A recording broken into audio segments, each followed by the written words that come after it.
story time. All right, first off, this video has very little to do with politics. I'm just thinking about my friends in D.C., and it gave me a warm and fuzzy feeling. Last night, I was telling my wife a story about the time I produced a record for D.C. artists, and she thinks you might be interested. In the mid-1990s, actually 1995, I produced this album there. The story starts on a cold spring evening when I drove down to D.C. from New York. It's about 5 hours to start these sessions.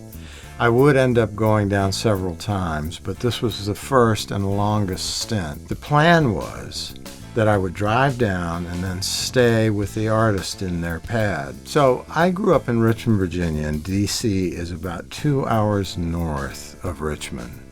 I lived in Richmond until I was 27 years old and then moved to New York City.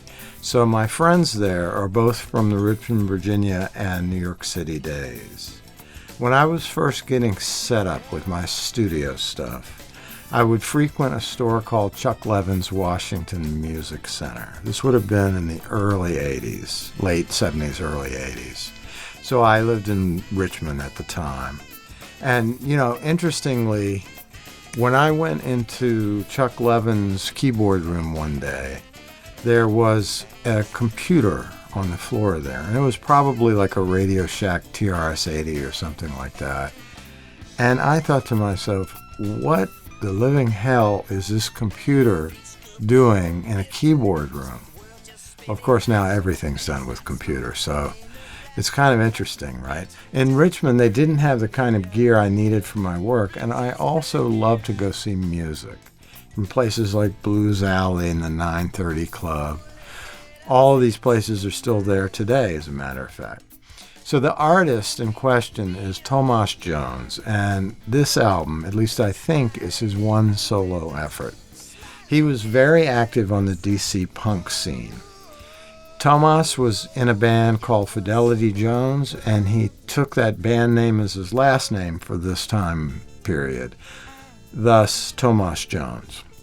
A number of the collaborators on this record were from Fidelity Jones or his other band, Beefeater. Tomas, by the way, now goes by the name Onam. I met Tomas through his brother Simon. I was in a band with Simon called Burning Bush in New York City in the early to mid-90s, and Tomas saw me playing keyboard and liked the way I played. So he hired me to produce. The studio was a place called Inner Ear in Arlington, not far from Washington, and the owner-engineer was a guy named Don Zentara. Don was and is awesome. He's still going. He's moved the studio back to his basement where it started originally. But Inner Ear was popular among the punk bands from the Washington punk scene. Don had done some fairly high-profile bands like Fugazi, Bad Brains, Jimmy Eat World, as well as Fidelity Jones and Beefeater. In later years, after the time I was there, Inner Ear even hosted Foo Fighters and Dave Grohl. That's a picture of Dave Grohl and friends in Inner Ear's parking lot. Inner Ear was closely allied with Dischord Records, which famously operated from their residence called the Dischord House. And to this day, they had no contracts and no lawyers, which I think is kind of cool and quirky. I love this community. It's really great. But Tomas lived in Washington, not Arlington. And the story is about when I drove down Saturday night before the session started the next day on Sunday.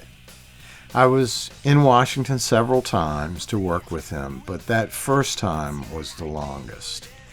Now, I've always lived in a fairly rough neighborhood in New York City, but the New York City neighborhood I live in now, and have lived in for 40 years, has changed from rough as in dangerous to rough as in I can't afford a latte. But that night, I had been busy. And then I drove down to Washington, my beat-up old Chevy Suburban, late that night.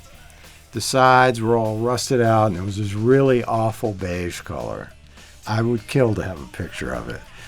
But it looked a little like this. I arrived at roughly 4 a.m., and the neighborhood I found myself in was really a colorful one. There was, first off, when I pulled up, there was a prostitute right there on the street where I parked the truck who engaged with me. But, of course, I'm not an idiot, so I was able to move on without much incident. The neighborhood itself was sort of buzzing with this covert activity on a pre-dawn morning, and people were sizing me up in a way that made me feel very nervous, to say the least. I made my way to the house as fast as I could. In those days, we kept absolutely nothing in cars in New York City, and so I didn't have anything of value in it. But the car turned on without a key and couldn't be locked. So that was a bit of a leap of faith in itself. Anyway, with a guitar in one hand and a D50 keyboard in the other, I made it the several blocks to where I was headed and knocked on the door. The wood construction house was a couple stories tall and pretty dilapidated. I woke somebody up and they came and let me in. They seemed to know who I was, which was kind of fun, and was excited to meet me. So it was a warm welcome from a stranger.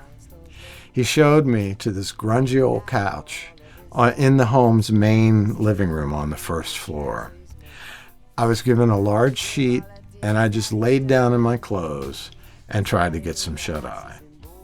Now, I did drift off to sleep eventually, but it was like a lucid dream, sort of that liminal space in between being asleep and being awake. And I felt there were objects whizzing past me all night long. I start to come to at about 8 a.m., and I hear the sound of male voices. They're sort of whispering, but they're in the room with me. So I pull the sheet down from my head, and I'm sitting in the middle of a group meeting, an AA meeting. There are 10 people or so in the room and a zillion cats. So these cats had been jumping on me all night long. This place was so wacky. So I politely declined the offers for whatever breakfast they had available in the house, and we lit out immediately for the studio. Now, since this was the pre-email days, I have no idea of where the house was or how it might look 30 years later if it's even there. But I know I have a lot of empathy and more connection with the residents of that neighborhood than I do for the visitors that are in the DC area right now.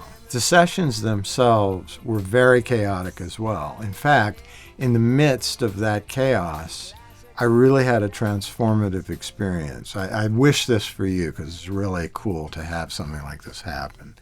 During that first day, where we picked up the drums in my van as we were going to the studio, they were borrowed from a third party by the drummer, and they were really not so great. I know more about drums at this point, especially from a mixing perspective, but at that time I was a real deer in headlights.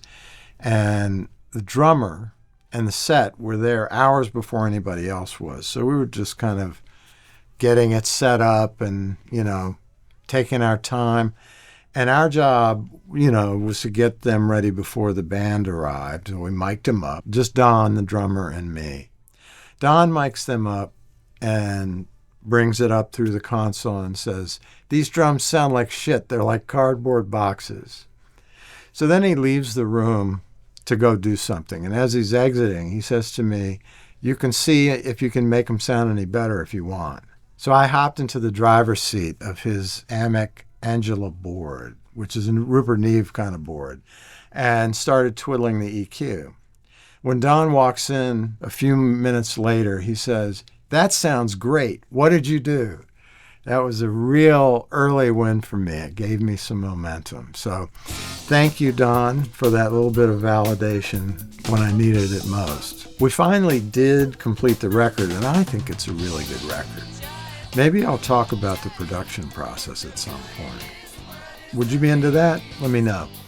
It was a circuitous route, for sure. And in the end, I ended up adding a lot. I put guitars on it because it was like a little too friendly. He's got this, and the guitars are just like playing along. So I added a little bit of grit to it, with Tomas's blessing. In the years since, I've had some really great visits, And I even played the Kennedy Center solo piano one time.